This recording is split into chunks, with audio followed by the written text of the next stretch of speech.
Sometimes the world can turn against you not because of what you did wrong, but because of what people say about you. This is the painful story of a woman who chose to live differently, and how that choice changed her whole life. It is a story of love between a mother and her son, of cruel whispers that grew into thunder, and of destiny that waited in the shadows.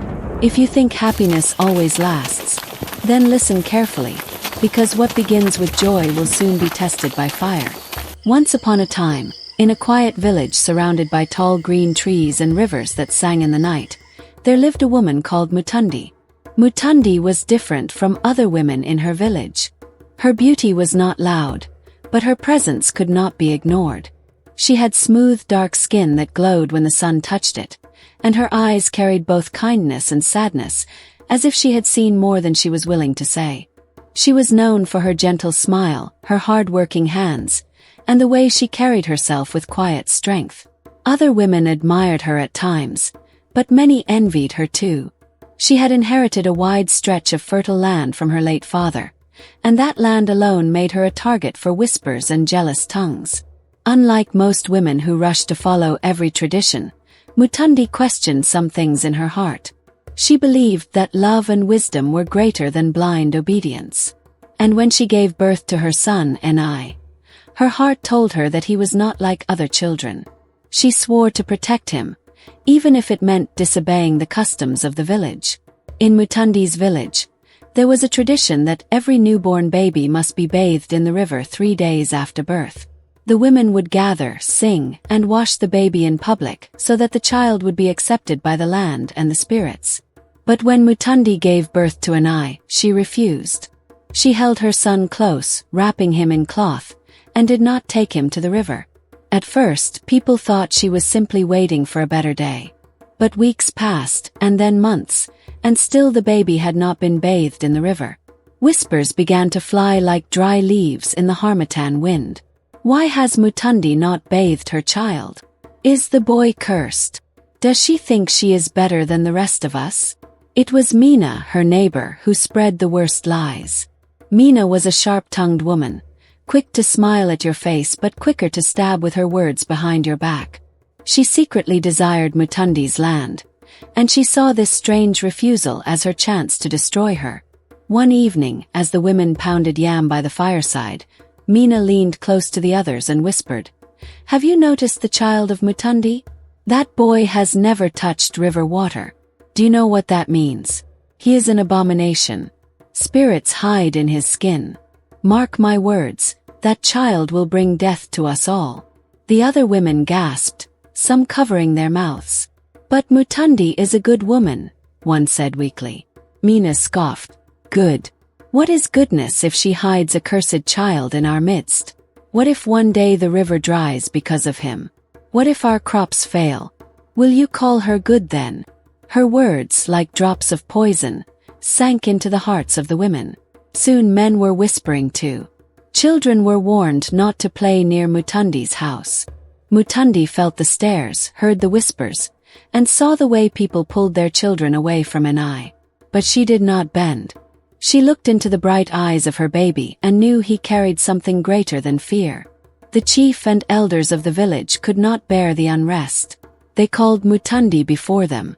The gathering was large, with villagers pressing close, eager to hear her answer. "Mutundi," the oldest elder said, "why do you refuse to bathe your son in the river as tradition demands? Are you above our ways?" Mutundi stood tall, her baby on her back, wrapped in a faded cloth. Her voice was steady but soft. "My son does not belong to the river," she said. "The water spirits will harm him if I give him to them. I cannot let that happen." The crowd erupted in noise. Some shouted in anger, others muttered in fear. "Do you hear her?" Mina cried out.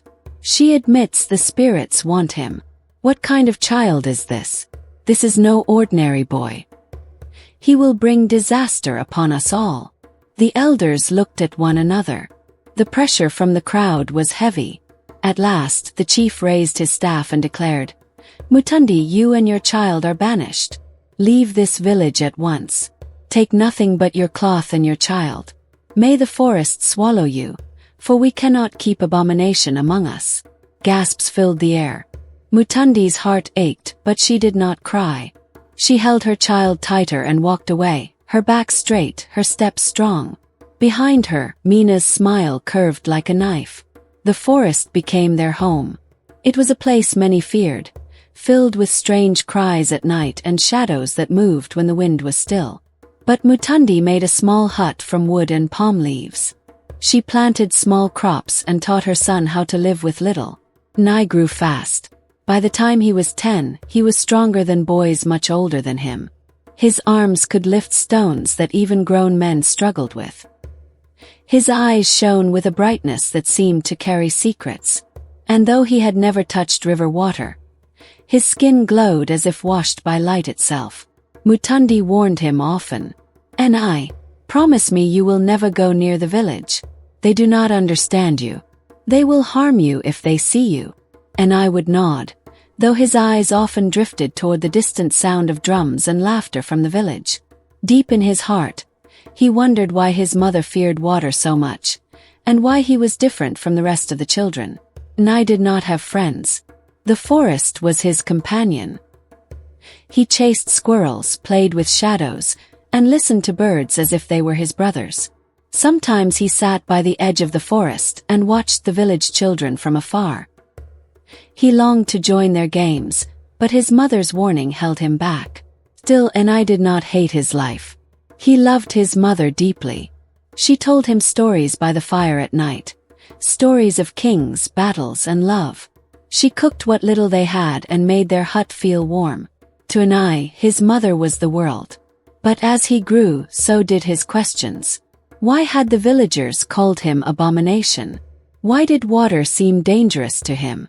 Why did his mother's eyes cloud with fear whenever he asked about the day of his birth? One night after a heavy rain and I could not sleep. He heard a voice in his dream, soft yet commanding. "Child of mystery, your time will come. You will carry the sorrow of one and the joy of many. Do not fear your difference. Your destiny is tied to the tears of a woman who suffers." And I woke with a start, his body trembling. He wanted to tell his mother, but when he saw her peaceful face in sleep, he held his tongue. Something inside told him the dream was not for now. It was during one of his secret watches near the village that Nai saw her. She was about his age, maybe a little younger, with skin like golden cocoa and eyes that carried both light and sadness.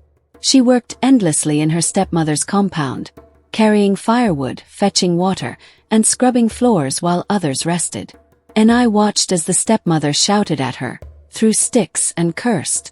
Yet a duck did not fight back.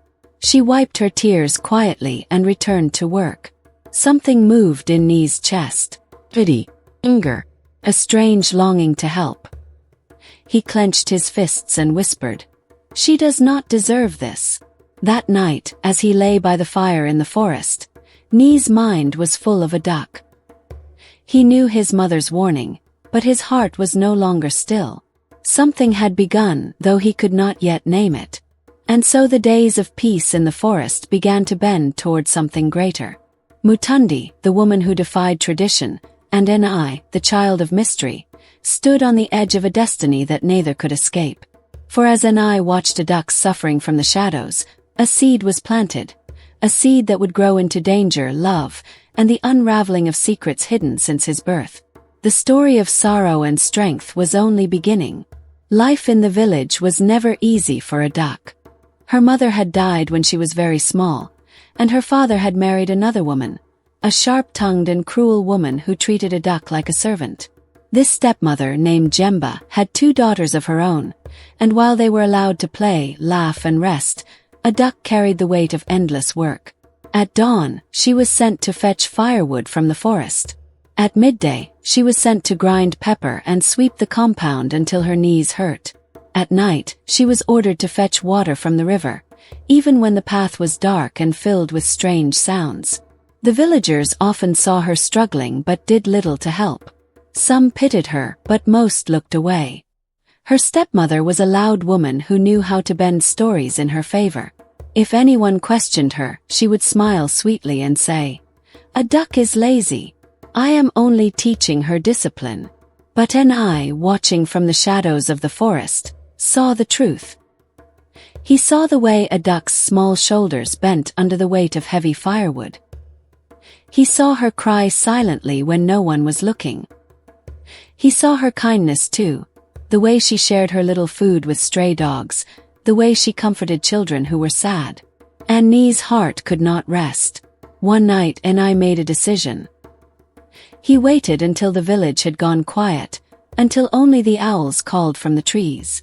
Then he stepped softly into the compound of a duck's family. He saw the pile of firewood that her stepmother had ordered her to fetch by morning.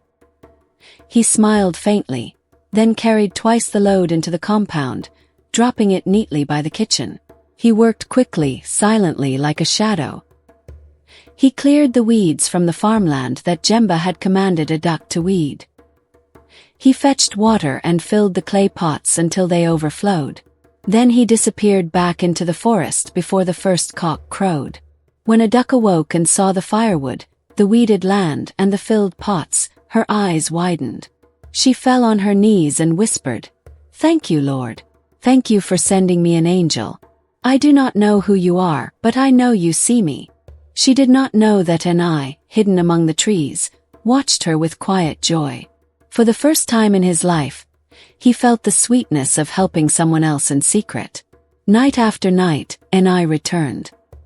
He became a duck's unseen friend, her secret helper. Whenever her stepmother piled impossible work on her, an eye slipped in at night and finished it. If she was told to fetch 20 pots of water, he filled 30. If she was told to clear a piece of farmland, he cleared the whole stretch. If she was told to carry firewood from far away, he stacked enough to last weeks. A duck's heart swelled with gratitude. She did not know who this helper was, but she prayed every night for him. Sometimes she whispered into the air, "May God bless you, whoever you are. May your life never lack joy." And I listened, unseen, and though he could not step forward, he felt her words soak into his spirit like rain into thirsty ground. Jemba, however, grew suspicious. She could not understand how a duck was completing her tasks. At first, she thought the girl had finally grown stronger. But as the work became more impossible and a duck still succeeded, her eyes narrowed with hatred. One evening she called her daughters Bumi and Fina and hissed, "Something strange is happening. That girl is not doing this work alone. Someone is helping her." "But who?" Bumi, her elder daughter, smirked. "Maybe she has a spirit husband who does her chores." Jemba's eyes glittered. "Maybe. But if spirits are involved, then she must be destroyed. This house is mine. Her father may love her, but I will not allow her to shine above my own daughters." From that day, Jemba began to watch a duck more closely. The more Jemba watched, the more her jealousy burned. She noticed how a duck's skin still glowed with health despite all the suffering. She noticed how some villagers, especially young men, began to admire her quiet strength. "This girl is a threat," she whispered to herself. One evening, as the sun sank behind the hills, Jemba called a duck. "Go to the river and fetch water," she said with a fake smile. A duck nodded and lifted the clay pot onto her head. She walked slowly down the familiar path. But Jemba followed in secret, carrying a heavy stick. Her plan was simple. She would strike a duck, push her into the river, and return home pretending it was an accident. What Jemba did not know was that Henai had followed too. His eyes never left a duck, and when he saw the glint of danger in Jemba's eyes, his body tensed. The river was calm, its waters silver under the moonlight. A duck bent down, filling her pot. Suddenly, Jemba leapt from the shadows, raising her stick. "Tonight you will trouble me no more," she hissed. But before the stick could land, Enai burst from the trees. With speed and strength, he caught the stick in midair, snapping it like dry wood. His eyes blazed as he placed himself between a duck and her stepmother. "Run!" he shouted to a duck. A duck froze, shocked. She had never seen him before, But something about him felt familiar, like the presence of the helper she had prayed for. But Jemba was not finished. With a scream, she pushed a duck into the river. A duck cried out, her body hitting the water with a splash. And in that moment, Enai forgot all his mother's warnings. He leapt into the river after her. The moment Ni's body touched the river, the world seemed to hold its breath. The river stopped flowing. The water shrank, drying into cracked earth beneath his feet. Fish writhed and died. The air grew heavy. Trees by the riverbank withered and bent. Enai pulled a duck out, carrying her to the shore. She coughed, gasping for air, her eyes wide with shock. But when she looked around, she saw the horror. The riverbed, once alive with water, was now a skeleton of dust. What happened?" she whispered. Ni's face was pale. He knew what this meant. His mother had warned him never to touch water, never to go near the river. Now the truth was clear. He was not meant for water. Jemba staggered back, terrified. "Witchcraft!" she screamed. "This boy is a demon. Look what he has done." Her scream echoed through the night.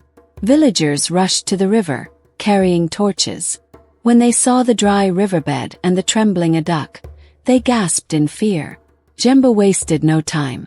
She pointed at a duck, her face twisted with fake sorrow. "It is her. She is the witch. She went into the river, and now it is gone. She has cursed us all." The villagers murmured, their eyes darting between a duck and the strange boy standing beside her. "Who is he?" someone whispered. "Where did he come from?"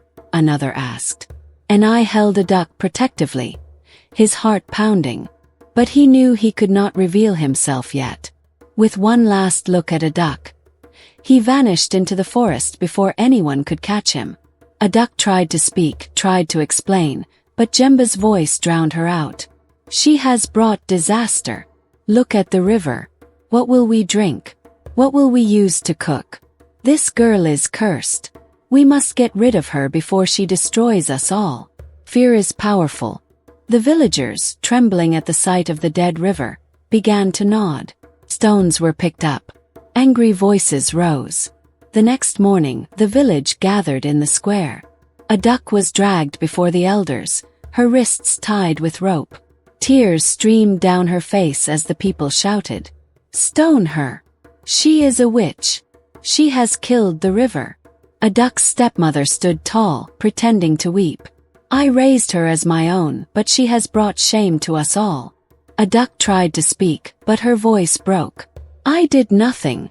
I am innocent." The crowd roared louder, stones already in their hands. Just as the first stone was about to fly, a voice thundered through the air. "Stop!" The chief priest, old and bent but still powerful, stepped into the circle. His staff glowed faintly with sacred carvings. His eyes scanned the crowd with fire. "You fools," he roared. "Do you not see? This girl is no witch. She is chosen. The land has cried out, and her tears will heal it. Harm her, and you harm the future of this village." The crowd froze. The stones dropped slowly to the ground.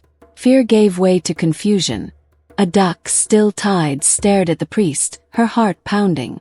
But in the shadows of the crowd, her half-sister Bumi clenched her fists. Envy burned in her heart, darker than night. And so the village stood at the edge of chaos. The river was gone, fear filled the air, and a girl who had only ever known suffering was now declared the chosen one. But envy, jealousy, and lies were not done yet. In the shadows Enai hid, torn between his mother's warning and his heart's pull toward a duck. The story was not over. It was only tightening its grip. The crowd stood frozen after the priest's words. The stones that were once ready to fly now rested in trembling hands. The priest's voice echoed like thunder. "You will not harm this girl," he said, striking his staff on the ground. "She carries sorrow, but her joy will bring life to this land again." The people murmured among themselves. Some believed, some doubted, but fear kept them silent. A duck stood weak, her wrists tied, her heart confused. She could not understand why the priest defended her, or what he meant by her joy bringing life to the land. All she knew was that her stepmother glared with eyes full of fire, and her half-sister Bumi clenched her fists in hatred.